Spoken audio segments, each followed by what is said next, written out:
The purpose of this record is to show you how to use your imagination to achieve your every desire. Most men are totally unaware of the creative power of imagination and invariably bow before the dictates of facts and accept life on the basis of the world without. But when you discover this creative power within yourself, you will boldly assert the supremacy of imagination and put all things in subjection to it. When the man speaks of God in man, he is totally unaware that this power called God in man is man's imagination. This is the creative power in man. There is nothing under heaven that is not plastic as potter's clay to the touch of the shaping spirit of imagination. Once a man said to me, Neville, I love to listen to you talk about imagination.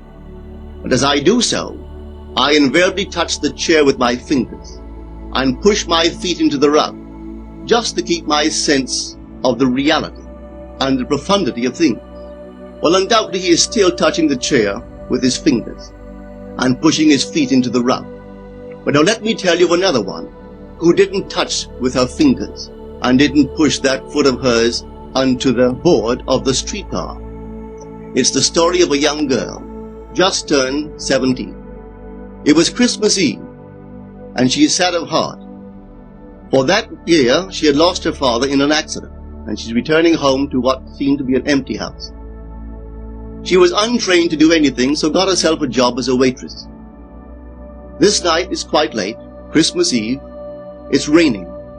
The car is full of laughing boys and girls home for their Christmas vacation. And she couldn't conceal the tears. Luckily for her, as I said, it was raining. So she stuck her face into the heavens to mingle her tears with the rain.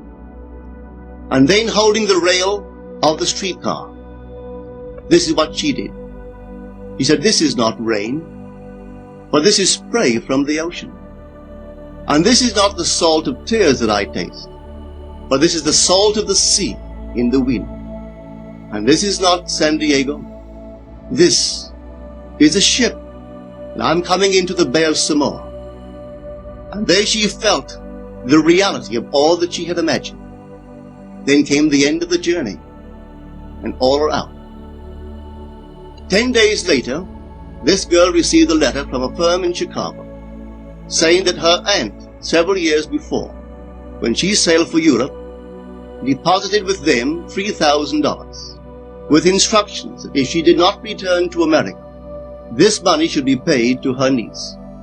They had just received information of the aunt's death and were now acting upon her instructions.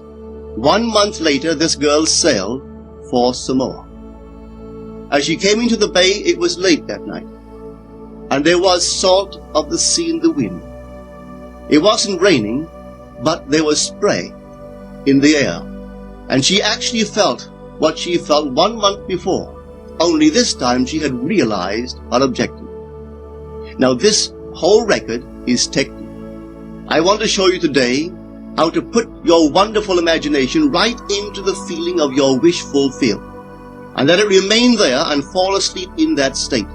And I promise you from my own experience, you will realize the state in which you sleep if you could actually feel yourself right into the situation of your fulfilled desire and continue therein until you fall asleep. As you feel yourself right into it, remain in it until you give it all the tones of reality, until you give it all the sensory vividness of reality. As you do it, in that state, quietly fall into sleep. And in a way you will never know, you could never consciously devise the means that will be employed, you will find yourself moving across a series of events leading you towards the objective realization of this state. Now here is a practical technique. The first thing you do, you must know exactly what you want in this world. When you know exactly what you want, make as lifelike a representation as possible of what you would see and what you would touch and what you would do and physically moving in such a state. For example, suppose I wanted a home, but I had no money, but I still know what I want. I, without taking anything into consideration, I would make as lifelike a representation of the home that I would like, with all the things in it that I would want. And then, this night, as I would go to bed, I would, in a drowsy, sleepy state, the state that borders upon sleep, I would imagine that I am actually in such a house, that were I to step off the bed, I would step upon the floor of that house. Were I to leave this room, I would enter the room that is adjacent to my imagined room in that house. And while I am touching the furniture and feeling it to be solidly real, and while I am moving from one room to the other in my imaginary house, I would go sound asleep in that state. And I know that in a way I could not consciously devise, I would realize my house. I have seen it work time and time again. If I wanted promotion in my business, I would ask myself what additional responsibilities would be mine were I to be given this great promotion. What would I do? What would I say? What would I see? How would I act? And then in my imagination, I would begin to see and touch and do and act as I would outwardly see and touch and act were I in that position. If I now desired the mate of my life, were I now in search of some wonderful girl or some wonderful man, what would I actually find myself doing that would imply that I have found my state? For instance, suppose now I was a lady. One thing I would definitely do, I would wear a wedding ring. I would take my imaginary hands and I would feel the ring that I would imagine to be there. And I would keep on feeling it and feeling it until it seemed to me to be solidly real. I would give it all the sensory vividness I am capable of giving anything. And while I am feeling my imaginary ring, which implies I am married, I would sleep. This story is told us in the Song of Songs, or the Song of Solomon. It is said, "At night on my bed, I sought him whom my soul loved.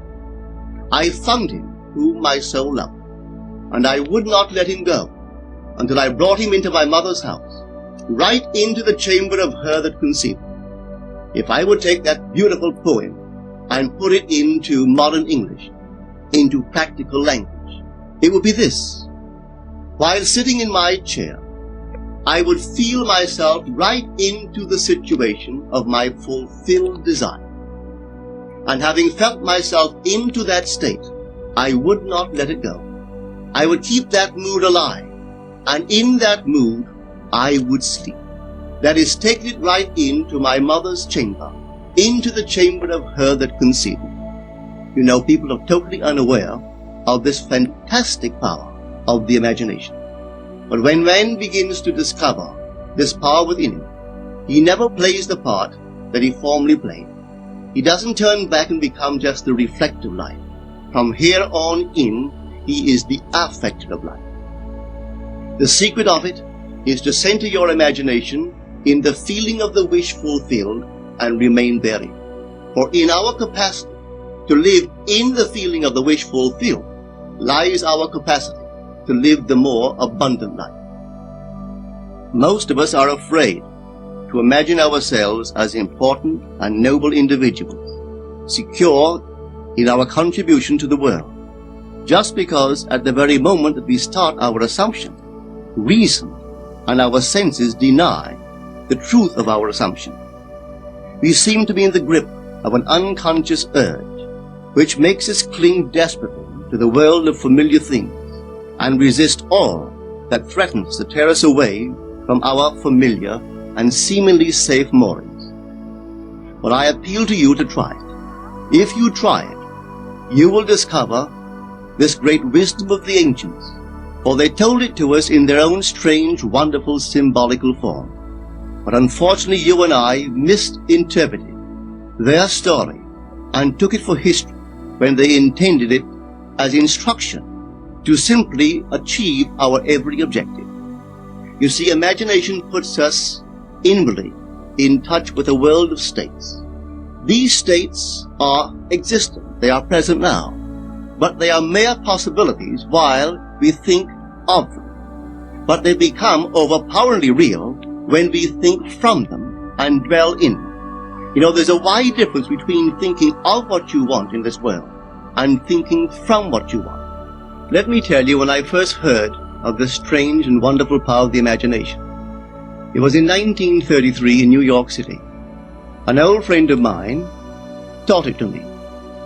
He turned to the 14th of John, and this is what he read. In my Father's house are many mansions. If it were not so, I would have told you. I go to prepare a place for you. And if I go and prepare a place for you, I will come again and receive you unto myself, that where I am, there ye may be also. He explained to me that this central character of the gospel was human imagination. That mansion was not a place in some heavenly house, but simply my desire. If I would make a living representation of the state desired, and then enter that state and abide in that state, I would realize. At the time, I wanted to make a trip to the island of Barbados in the West Indies, but I had no money.